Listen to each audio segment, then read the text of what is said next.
안녕하세요. 저는 36살이고 남편은 40살입니다.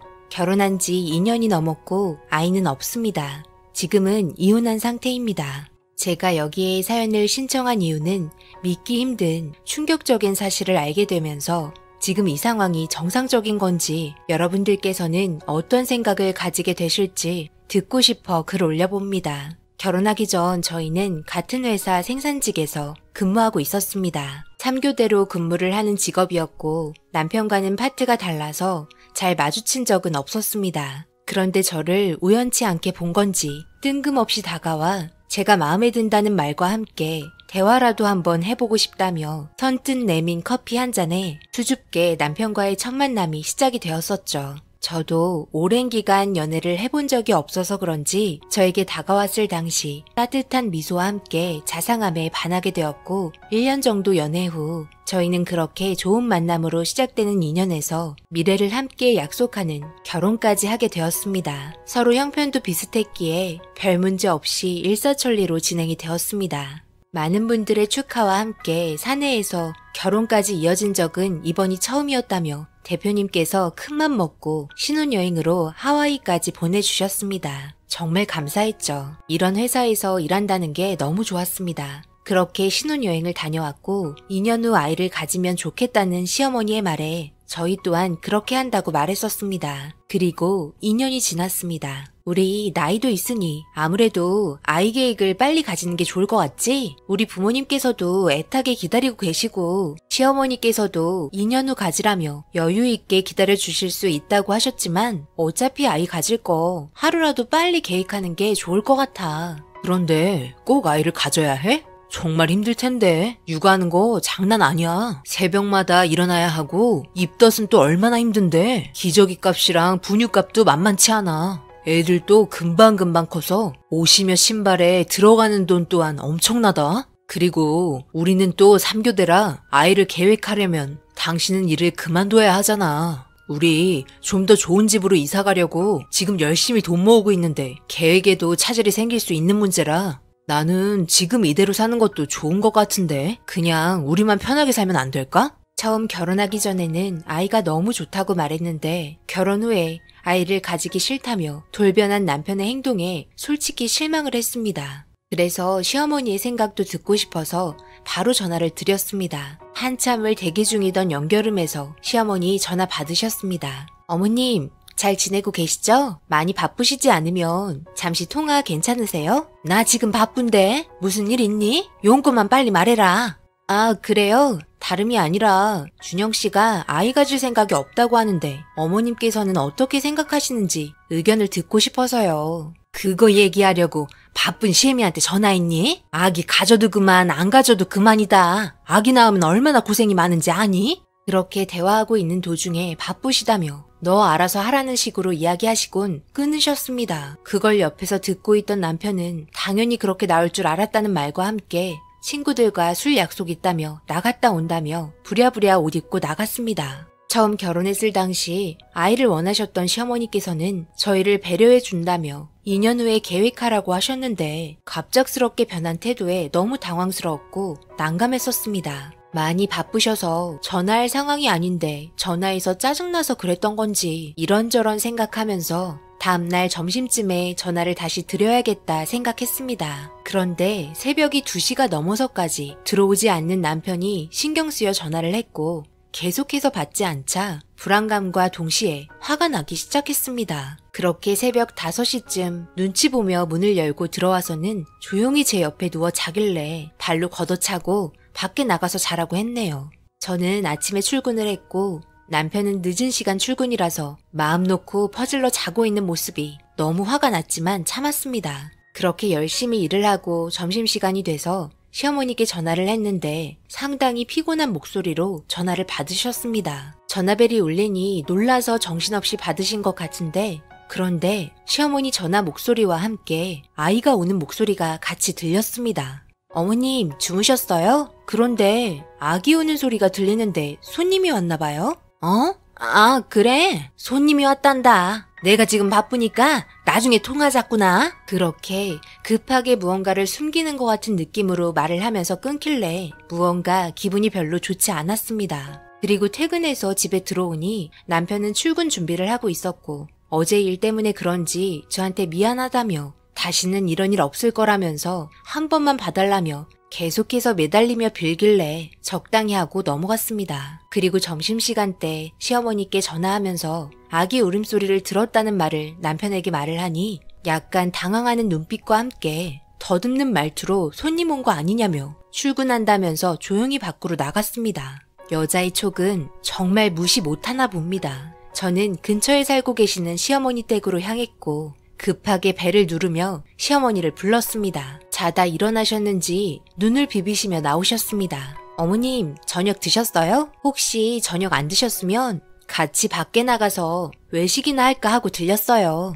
이런저런 할 얘기도 있고요. 뭐? 그래서 말도 안 하고 불쑥 찾아온 거니? 전화 한 통이라도 하고 오지 그랬냐? 잠깐만 기다려봐라. 금방 준비해서 나올 테니. 어머님, 저 목이 마른데 물 좀 마실게요. 요즘 날씨가 너무 많이 더워졌죠. 여기까지 오는 동안 땀이 났다니까요. 저는 불쑥 들어가 신발을 벗고 주방으로 향하면서 주위를 살펴봤지만 아무것도 없었습니다. 아기의 흔적조차 없었습니다. 요즘에 너무 제가 민감했던 건지 정말 손님이 왔었는데 혼자 다른 상상을 펼치고 있었던 것 같아 괜히 민망했습니다.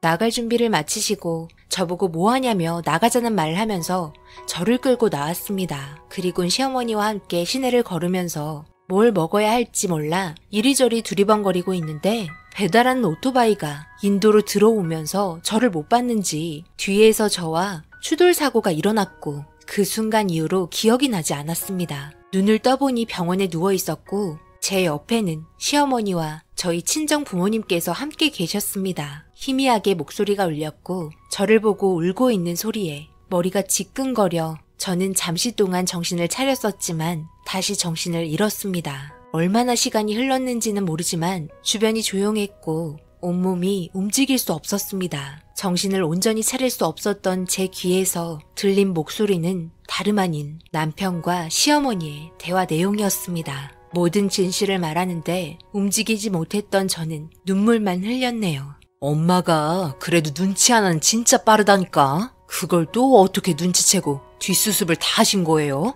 내가 살아온 짬밥이 얼만데 당연히 내가 한 수이지. 연기하느라 죽는 줄 알았다. 이게 다 너 때문 아니냐? 그러니 내가 항상 뒤처리 잘하라고 했지. 왜 그렇게 생각 없이 행동하고 다녀서 이런 상황을 만드는 거야? 정말 내가 못 살겠다. 내가 아무나 만나고 다니지 말라고 했잖아. 그냥 아기만 놓고 가버리니 우리도 정말 당황스럽긴 한데 이걸 언제까지 숨겨야 할지 엄마도 정말 걱정이다. 아까는 옆집에 잠시 맡겼다만 이제 2살 된 거 아니냐. 앞으로가 걱정이다. 어떻게 결혼하고 나서 바로 이런 문제가 생겨서 상황을 이리 크게 만들어버린 거야. 얘는 깨어날 수 있는 거야? 글쎄요. 한동안 정신이 돌아올 것 같지는 않다고 하던데 정말 답답하네요. 이런 상황을 어떻게 받아들일지. 의사 말로는 몸이 완치되기까지 6개월 정도는 걸릴 것 같다고 하는데 정상적인 생활은 8개월 이상이라던데 허리에 금이 가서 후유증까지 올 수 있다고 하더라고요.